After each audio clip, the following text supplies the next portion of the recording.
Hi everyone, I welcome you all again in our new The Hindu newspaper based analysis video. So let's just start. First question of the day is given goods in economics are those which. So this is a beautiful concept from economy. Given goods क्या होता है देखो, अगर मैं बात करूं Giffen goods की, Giffen goods वो चीज़ें होती हैं जो जनरली जो हमारे इकोनॉमिक्स के लॉ होते हैं, डिमांड और सप्लाई के जो लॉज होते हैं उनको फॉलो नहीं करती हैं। फॉर एग्जांपल, आपने जनरली सुना है कि अगर आपका डिमांड बढ़ती है तो जैसे डिमांड बढ़ती है तो प्राइस क्या होता है, मतलब प्राइस कम होता है, डिमांड बढ़ती है प्राइस बढ़ता है, तो डिमांड कम होती है किसी चीज़ की, है ना। वैसे ही यहाँ पे क्या होता है गिफन गुड्स में, यहाँ पे उल्टा होता है। यहाँ पे अगर आपका प्राइस बढ़ेगा तो डिमांड उल्टा बढ़ जाती है, ठीक है। तो ये आपका लॉ ऑफ डिमांड जो है उसको वायलेट करती हैं। कैसे? फॉर एग्जांपल, अगर कोई ऐसी चीज़ है जो आपकी लाइफ में, मतलब आपकी डे टू डे लाइफ का बहुत ही ज़्यादा पार्ट है, लाइक मतलब नेसेसरी चीज़ है, जैसे मान लो रोटी है ना, रोटी होगी। तो मान लो आप रोटी के साथ दाल दाल खाते थे पहले, है ना, या सब्जी खाते थे। अब मान लो रोटी का प्राइस बहुत ज़्यादा बढ़ गया या आटे का प्राइस बढ़ गया, तो अब क्या करोगे आप? दाल सब्जी को हटा दोगे लेकिन रोटी फिर भी खरीदते हो। इसका मतलब क्या होता है कि आपका डिमांड रोटी की बढ़ेगी, बिकॉज आप दाल सब्जी, मतलब ऐसे सोचो कि आप सोचोगे कि चलो रोटी तो महंगी हो रही है, बट जो दाल सब्जी पे खर्चा हो रहा है आप उसको वहां से हटा के उल्टा रोटी खरीदने में लगा दो। तो ये एक्चुअल में तो ये मतलब थियोरेटिकल कॉन्सेप्ट होता है, रियल लाइफ में तो ये बहुत ही प्रैक्टिकली देखने को नहीं मिलता है। और ये जनरली वहाँ होता है जहाँ पे बहुत ज़्यादा गरीबी होती है, जिन देशों में, है ना। मतलब कि ऐसा हो सकता है, जैसे मान लो अगर रोटी का प्राइस बढ़ रहा है तो आप दाल सब्जी की जगह प्याज के साथ रोटी खाना शुरू कर देंगे, है ना, तो वैसा कुछ। तो it is simply, it violets the law of demand, है ना। यहाँ पे उल्टा हो जाता है, यहाँ पे अगर प्राइस बढ़ेगा तो भी डिमांड बढ़ जाती है, क्योंकि जो उसका सब्स्टिट्यूट है वो अवेलेबल नहीं होता। जैसे रोटी का कोई सब्स्टिट्यूट नहीं है, लेकिन आप ऐसे सोचोगे कि चलो यार दाल महंगी वाली थी, अब दाल की जगह क्या खाता हूँ, सब्जी खाता हूँ। अच्छा, ये भी आपका हर इंसान और हर कंटेक्स्ट के हिसाब से वेरी कर सकता है। किसी के लिए दाल जो है वो हो सकता है गिफन गुड्स हो, वो उल्टा रोटी हटा के बोले यार रोटी की जगह चावल खाता हूँ दाल के साथ। तो ये कोई मतलब परफेक्ट ऐसा ऑब्जेक्टिव चीज़ नहीं होती, ये हर इंसान के लिए वेरी करता है। तो प्रैक्टिकली रियल लाइफ में ये चीज़ें क्या होती हैं आपका, मतलब उतना एग्जिस्ट नहीं करती हैं ना, बट ये इकोनॉमी का कॉन्सेप्ट है तो आपको पता होना चाहिए। Next is which ministry releases the IIP, index of industrial production, जिससे हमें पता चलता है कि हमारी इंडियन इंडस्ट्री जो है, प्रोडक्शन इंडस्ट्री, वो कैसे वर्क कर रही है। हर महीने ये रिलीज होता है, और कौन रिलीज करता है? MoSPI, ministry of statistics and programme implementation. ये मैंने पहले भी एक वीडियो में बताया हुआ है, तो इसमें कोई दिक्कत नहीं होनी चाहिए। नेक्स्ट इज नेशनल वाटरवे 2 किस रिवर पे है? सिंपल सा क्वेश्चन, ब्रह्मपुत्र रिवर पे। और अगर मैं आपसे एक और क्वेश्चन पूछूं, नेशनल वाटरवे 1 किस रिवर पे है? इसका आंसर आप कमेंट सेक्शन में बता सकते हैं मुझे, है ना। Next is cold desert biosphere reserve, जिसको रिसेंटली किस में डाला गया? यूनेस्को के वर्ल्ड नेटवर्क ऑफ बायोस्फीयर रिवर में, जिसको ऐड किया गया इस लिस्ट में। तो ये कोल डेजर्ट बायोस्फीयर रिजर्व है किस, मतलब किस स्टेट में है? It is simply in Himachal Pradesh के लाहौल एंड स्पीति डिस्ट्रिक्ट में, है ना। तो ये आपको पता होना चाहिए।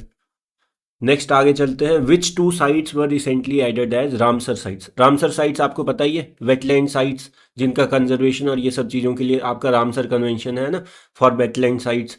तो ये दो साइट्स जो है रिसेंटली ऐड हुई हैं, कौन कौन सी? गोकुल जलाशय, जो कि बिहार में है, और उदयपुर झील, ये भी बिहार में है।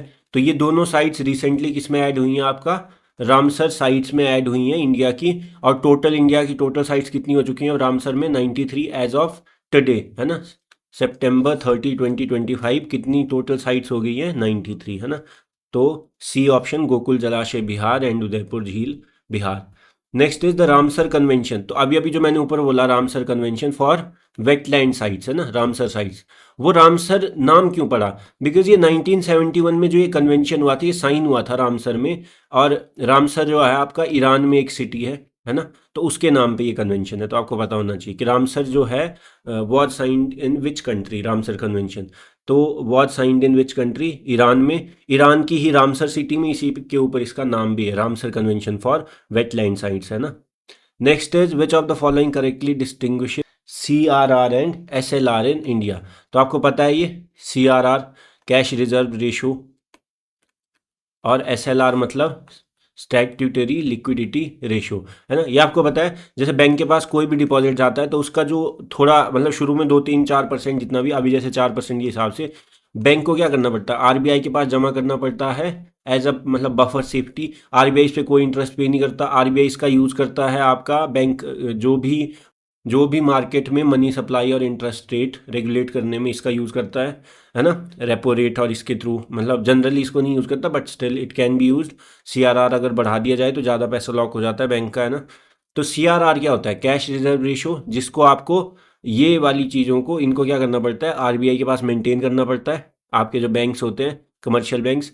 और एसएलआर क्या होता है, एसएलआर होता है आपके बैंक को अपने उसी डिपॉजिट का कुछ हिस्सा, जैसे जनरली 18% होता है, 18 से 40 कितना भी वैरी कर सकता है, बट अभी के टाइम पे शायद 18% है। तो इसमें क्या है कि आपको लिक्विडिटी मतलब ऐसे एसेट जो बहुत जल्द पैसे में कन्वर्ट कर सकते हैं जिनको, जैसे सोना हो गया, है ना। कोई अच्छी कंपनी के आपका बॉन्ड्स हो गए, या कुछ मतलब कुछ भी हो गया, किसी अच्छी स्टेट गवर्नमेंट के बॉन्ड्स हो गए, या फिर आपका अच्छी कंपनी के जो आपका पेपर्स होते हैं, है ना, कमर्शियल पेपर्स वो हो गए।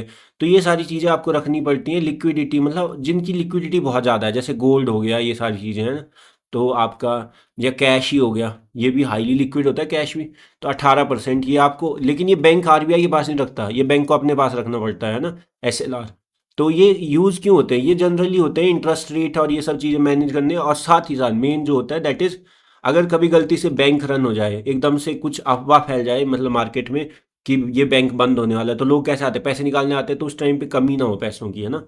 तो वो सबसे डील करने के लिए। Next is which of the following dynasties issued the Nashik प्रशस्ति इंस्क्रिप्शन।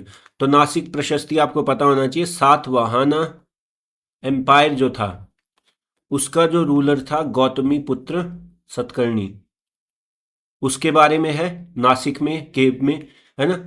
तो ये लिखा किसने था, ये तो इस क्वेश्चन का हिस्सा नहीं है बट आपको पता होना चाहिए।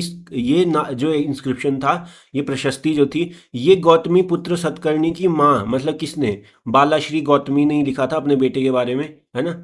तो इट बिकम्स इम्पॉर्टेंट, आपको पता होना चाहिए।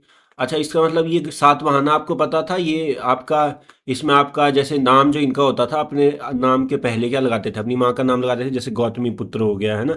तो ये आपको पता होना चाहिए, कई बार पूछा जा चुका है।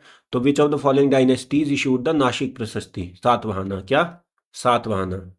So that's all for the day. I hope you like the video. If you like my efforts, do interact with the video and share the video. I will see you all in the next video.